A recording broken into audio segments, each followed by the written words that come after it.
Natália deu aula na Câmara dos Deputados e cala os bolsonaristas. Pessoalmente, eu acho que Bolsonaro merecia ficar preso para sempre. Mas isso só me reafirma a importância dos direitos humanos. Porque se cada um aqui fosse decidir conforme suas vontades, suas convicções pessoais, não existiria Estado de Direito. Já pensou se os deputados que estão aqui falando na prisão, achando ruim a prisão de Bolsonaro, se eles ainda estivessem dizendo que bandido bom é bandido morto, o ex-presidente talvez vá deixar de ter direito, por exemplo, àquela saída temporária dos dias, né, que foi praticamente extinta pelo Congresso, mas que quando ele estiver no semiaberto, quiser trabalhar ou estudar, Bolsonaro, aí ele vai poder ter acesso. 2025. Quanto tempo esse país precisou para amadurecer até o ponto de colocar no banco dos réus golpistas? Eu sou de Natal, Rio Grande do Norte, presidente. Queria dizer o que eu estava fazendo no dia do segundo turno. Eu estava indo junto com outros advogados, porque também sou, ao Tribunal Regional Eleitoral, para fazer uma denúncia da ação que estava ocorrendo naquele dia, de tentar impedir o fluxo de eleitores, não só no meu estado, mas em tantos outros estados do Nordeste. Aqueles atos representaram uma forma de jogar no lixo o voto do nosso povo.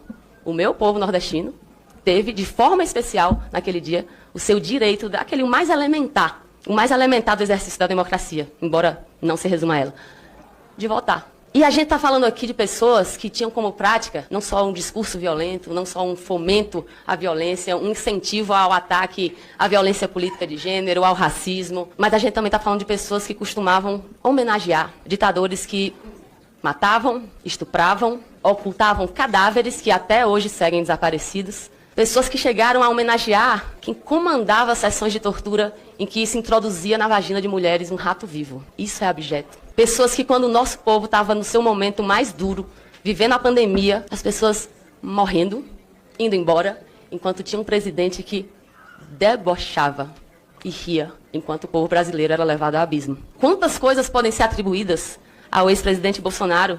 É um traidor da pátria, é um inimigo do povo brasileiro, ladrão e contrabandista de joias, adorador de torturador, estelionatário, frouxo, fujão, chefe de organização criminosa, covarde, organizador de rachadinha, parceiro de miliciano, assassino.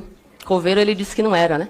Um genocida, um mentiroso compulsivo, um obstrutor da justiça, um fraudador de cartão de vacina, um traficante de medicamento proibido, essa foi uma das mais recentes que a gente descobriu, um espalhador de vírus, uma fraquejada da humanidade, um propagador de fake news, um racista, um mau militar, um péssimo presidente. Essa cena toda que eles estão fazendo, de repente todo mundo ficou doente, há um mês estavam dizendo que era um candidato a presidente, que ia rodar o Brasil, e aí de repente está todo mundo doente, sem condições. Um ex-ministro que disse que desde 2018 estava com Alzheimer. Alzheimer é uma doença séria, presidente. E que está sendo usado agora para se referir a um período, inclusive, em que esse condenado estava exercendo um mandato no governo federal. É óbvio que punir golpistas não garante que nada errado venha acontecer depois. Mas se a gente não pune, isso é praticamente uma certeza de que vai acontecer de novo. E a gente está falando do ex-presidente que, quando era deputado, tinha na porta do seu gabinete um cartaz que dizia assim: quem procura osso é cachorro. Ele se dirigia aos familiares daquelas pessoas que foram assassinadas pela ditadura e tiveram os seus corpos ou escondidos até hoje ou destruídos. Ele se dirigia a essas famílias como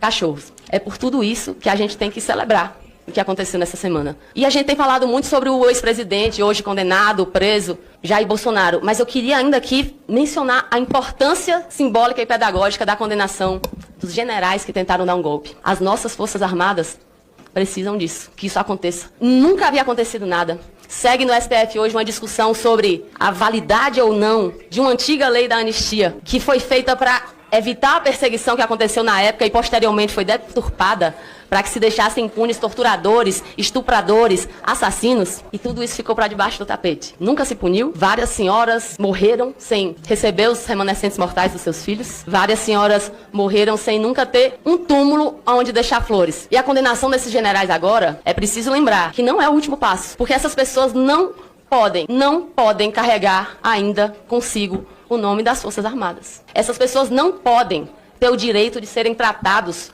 com privilégios enquanto